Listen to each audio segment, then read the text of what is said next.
So some of you out there can be really shitty teammates, and I'm sure no one really wants to be a shitty teammate, so in this video we're going to try to help you out by bringing you 3 ways that you can actually be a better CSGO teammate.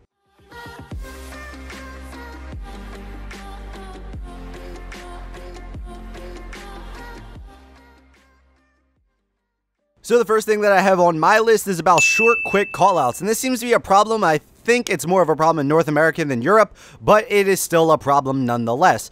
Callouts are generally something that you should be giving. It's definitely something you should be doing, and is one of the things that a very basic level teammate should be doing. If you're not giving callouts, you're really not helping your team, but you can also do callouts and actually hurt your team as well. And the way you can do that is by either like complaining about how you were killed or just going on about information that is really useless to the game. You might want to talk to your friends, or you might want to talk to people in game and have a little bit of banter, and that is perfectly okay, and that is something that you can be doing to kind of build up morale and just kind of have fun, because, you know, it's a fucking game after all. But try to do that in between rounds, or when people don't really need to clutch or really listen. The beginning of the round, or possibly even to be in between rounds, would be a good time to discuss those things. But when people are talking or trying to do strategy or trying to listen to footsteps, it's not a good time to hear about how much you hate the fucking AWP and how OP you think it is, because no one wants to fucking hear it. Now that we're on the subject though of giving out callouts, I would like to talk to the people with no mics out there. And my question for you is, why the fuck don't you have a mic? It is 2017. There is almost no reason to have a mic.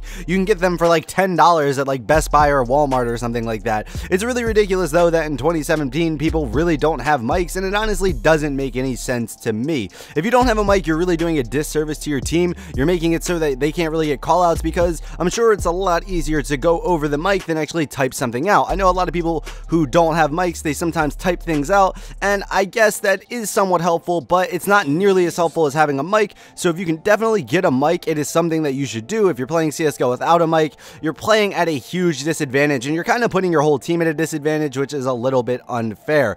But if you don't have a mic, try to type as fast as you can, because there are definitely people out there who don't have a mic. They don't type, they literally don't do anything, and we call those people assholes, because they're literally the worst type of teammate you can have. The next thing on my list would be to play your role, and there are plenty of roles you can play on a CSGO team. You can be an entry fragger, you can be a support, you can be an AWPer, you can be an in-game leader. You don't really have to be a specific role, and you don't really have to play that specific role, but just try to play some type of role on your team. If you see someone running out there trying to entry on, well, you could do the right thing there and try to trade him out if he does die, and that is what you should be doing. Just try to play the position that your team needs. Every team needs a different position. Sometimes people need an in-game leader, and if you feel like you know enough about the game and you're confident enough in your ability to lead a team, then if you don't hear anyone calling anything out on T side, if you don't hear anyone calling out strategies, maybe you should be that guy. Maybe you should be the guy to give callouts, and it would honestly help your team out a lot. Just having a little bit of structure on your team can definitely help you out, especially in matchmaking, where there doesn't really seem to be any structure and people just kind of randomly do whatever they want.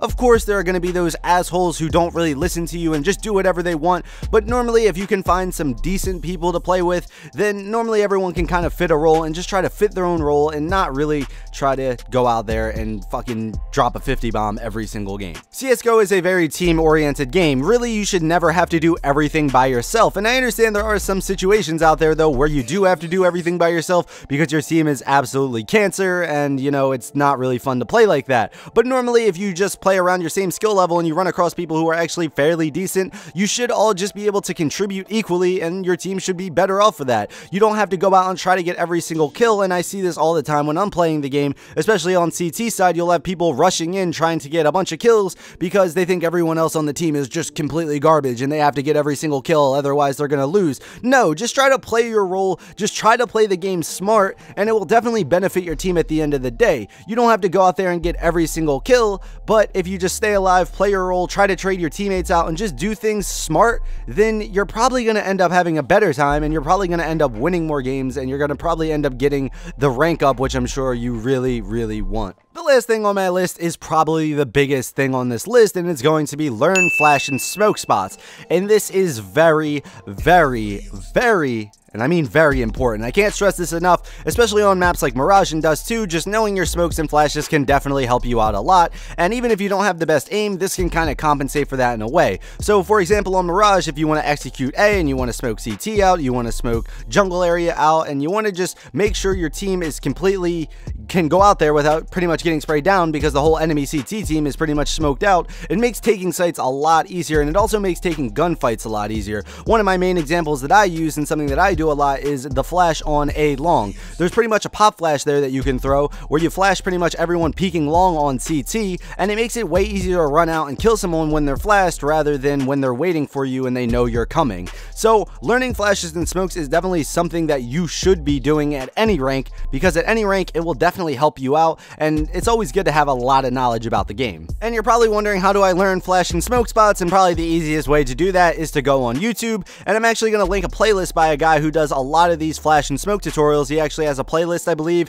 and it is pretty much all the maps in CSGO, or all the main maps or active duty, whatever you would like to call them. Pretty much he has a video for every one of these going over a lot of the flashes and smokes, and you can learn a lot of the basic flashes and smokes that you need to know to get better at the game. I know a lot of people don't know this, and it's honestly really surprising, especially when you start getting into the higher ranks, that people still don't know the fucking smokes on Mirage. It's absolutely ridiculous. It honestly only takes like a few minutes to learn. So if you're out there and watching this video, of course, once you're done watching this video, definitely go over there and check those out if you don't already know them, especially for the maps that you possibly don't even really play a lot, like Cobblestone or Overpass aren't very popular maps. So maybe some stuff that you don't know on maps you could learn by watching these videos, and it would definitely help your team out, and I'm sure your team would be really happy that at least one person on their team knows smokes and flashes, and it makes it a lot easier, especially if you're playing T-side. But yeah guys, those were just 3 ways to be a better CSGO teammate. I'm sure there are plenty of other ways to be a better CSGO teammate, so feel free to tell me down in the comments down below